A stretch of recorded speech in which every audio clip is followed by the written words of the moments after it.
Hi everyone, my name is Jen and welcome to the Book Refuge and welcome to voting on the Buddy Reads for November 2020. It is time to do that again. If you're new here for some reason and you don't know about this series that I do on my channel, every month I pick out 2 books to buddy read with my viewers. We do this over on my Discord, which is a free app for either your phone or your computer. You can have it on your desktop, where I have a Discord that is open all the time. It also contains my Taboo Book Club, which I do monthly with my friend Tamika. So make sure you check out the link for that down below. The way this works is that we used to do this with YouTube polls, but they took polls away earlier this year. So now I do a Google Forms, which will be listed down below. If you're already been here before, go ahead and skip to that. But what I do is I pick one historical romance and then one other kind of book. Usually it's a fantasy book or a YA book, because that is the collection of owned books that I have. We do this with books that I own to help me get through my physical TBR, which, you know, I can't say that this series has actually helped me lessen the amount of books I have, but I try to pick it from books that are either like new releases that we're excited to read, or books that I've had for a year or more and want to get to, or else get rid of them. So that's how this usually works. So what I'm going to do now is I'm going to go through the choices that you have. If you don't need to hear me, because I'm going to read the descriptions for each book, you can just follow the link to the form and go vote on what you want. You are welcome to vote on this whether you want to do the buddy read with me or you just want to help decide. There are plenty of people who don't participate in the buddy read and they just want to see my reactions to the books. That is completely a legitimate reason to vote. It's fine.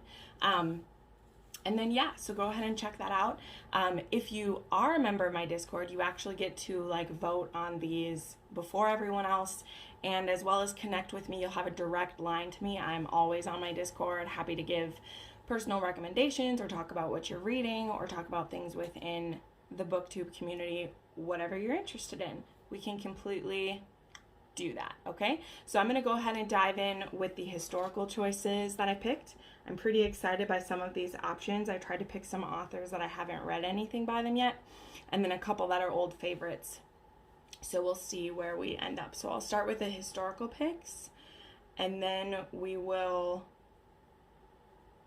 go over to the other choices I have. So the first one I'm really interested in reading is that I own, you maybe can't see, but this entire, which way does it go? This entire bottom shelf is all my Joanna Lindsay's with the beautiful covers. And so I've slowly been collecting all of those.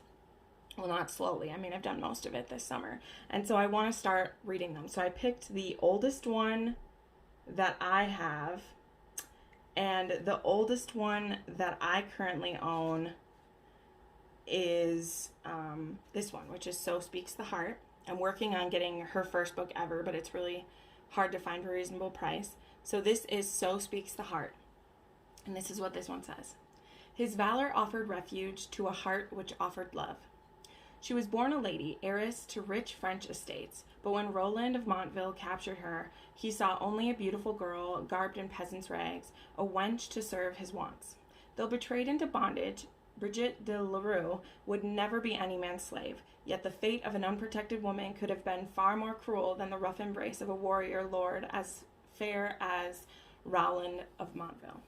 Defenseless against his unbridled passions, she yielded her innocence to the desires he aroused in her heart, and he, who had never known the enchantment of a woman's surrender, found a power in love as mighty as the sword he raised against their enemies. Wow, so this one's a captor captive too. A lot of Joanna Lindsay's, I think, are captor captive books. But there we go. If you're interested. Then I really want to start reading this author. I haven't read any of her books yet, and this is the first in her Highland series. This is Lindsay Sands, and this is An English Bride in Scotland, which pretty much everything about that title does it for me. An English woman in Scotland seems like something I might like. It's one of my favorite tropes to read. So let's read the back of this one. She never expected to marry. Annabelle was about to take the veil to become a nun when her mother suddenly arrived at the abbey to take her home so that she could marry the Scottish laird who is betrothed to her runaway sister. She knows nothing about being a wife, nothing about how to run a household, and definitely nothing about the marriage bed. Oh my. He never expected to fall in love. From the moment Ross McKay set his eyes on Annabelle, he is taken with his shy, sweet bride. And the fact that she's blessed with lush curves only makes him utter his own prayers of thanks. But when an enemy endangers her life, he'll move the Highlands himself to save her. For though Annabelle's not the bride he planned for, she's the only one he desires. Oh, that one seems cute. This is actually one of the cheesiest covers in the series. There are some much cuter ones, but I wanted to start with the first one. So that's what we did. There's that one. If you be interested, check that out. All right, then I have Insatiable by Virginia Henley.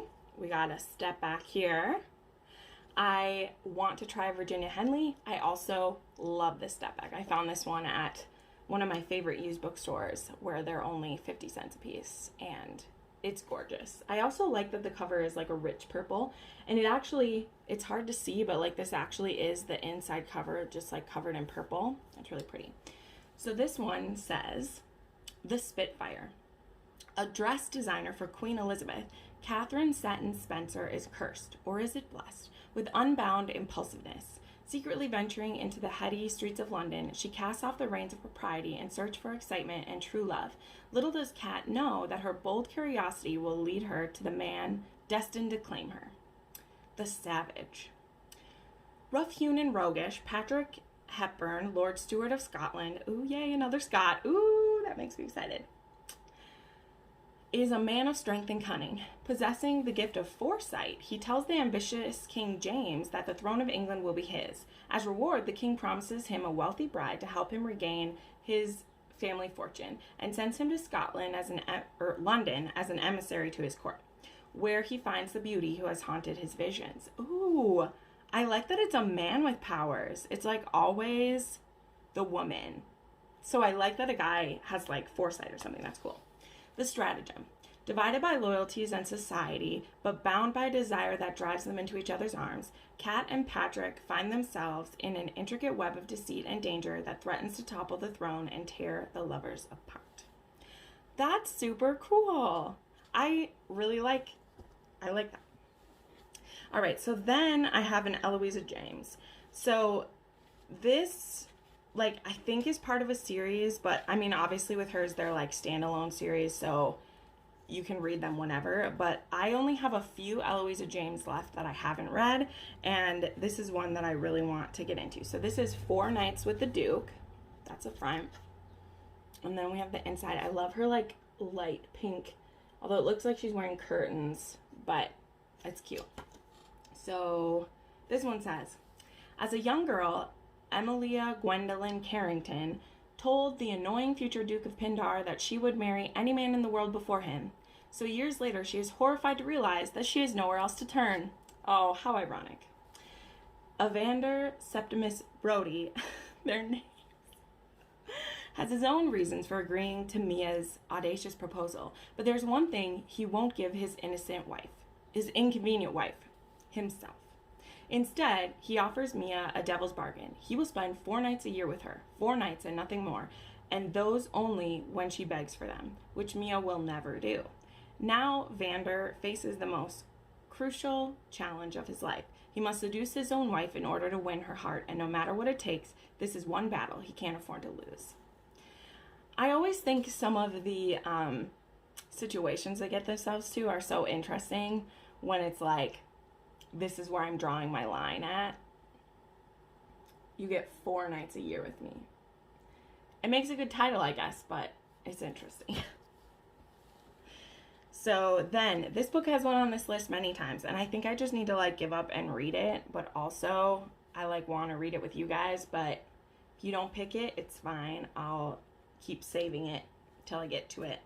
I've tried reading it a few times, but it hasn't grabbed me yet. So this is The Rake, and this is part of the Lessons in Love series by Susan Enoch. I want to read a Susan Enoch too, but I just haven't done it yet. So this one says, three determined young ladies vow to give three of London's worst rakes their comeuppance. But when these rogues turn the tables, who truly learns a lesson in love? Once upon a time, the notorious Viscount Dare charmed Lady Georgina Halley out of her innocence to win a wager, no less.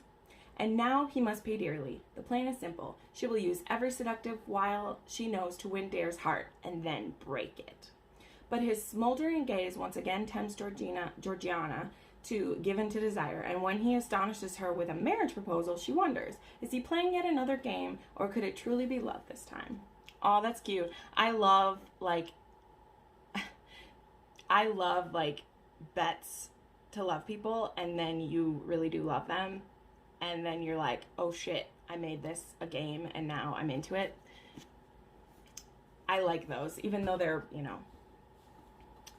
they get us into some interesting situations. And then the last one, again, is for the cover. This was just my Step Back Saturday, 2 weeks ago, and that is The Prince of Midnight by Laura Kinsale. So this is the cover, which the cover is gorgeous, which this is why I picked it up. I picked this up at one of my favorite bookstores too. Look how pretty. But then you open it, and it's just as pretty there. She's ripping her shirt open for him.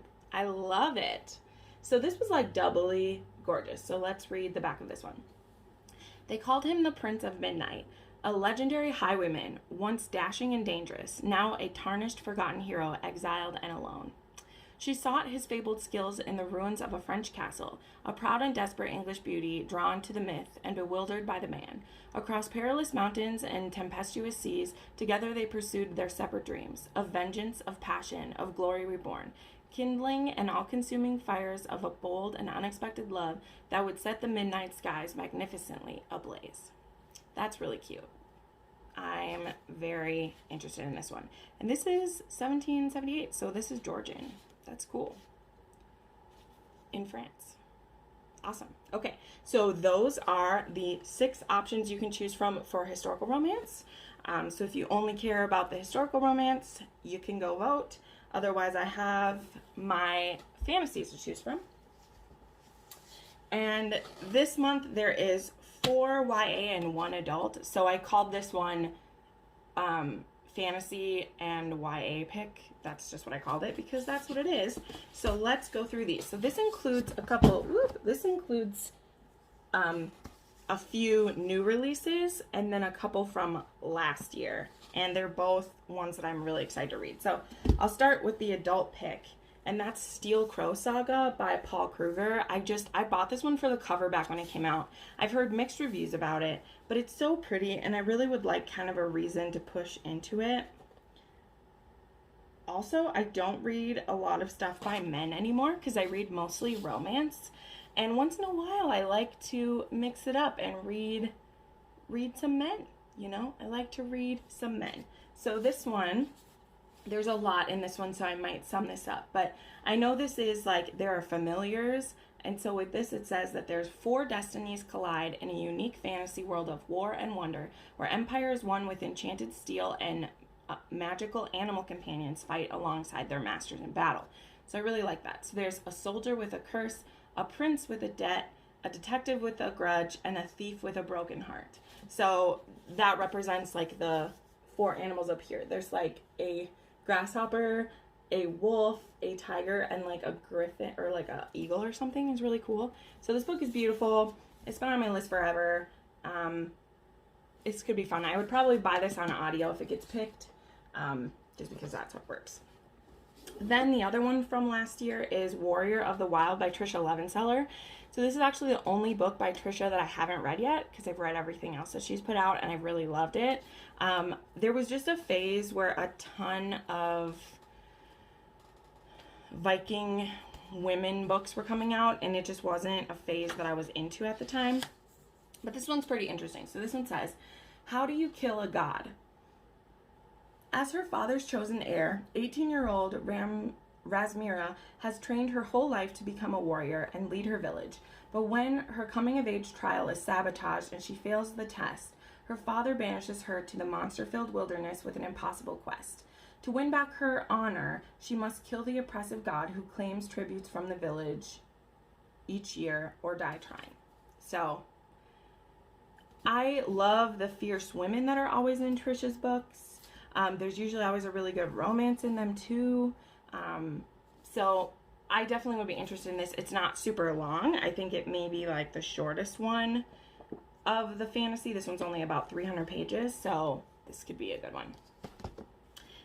Then I have Legendborn, which I kept getting requested to me, and also it's beautiful. You can tell that there's some shiny accents on mine. It's really pretty. And just how fierce does this girl look?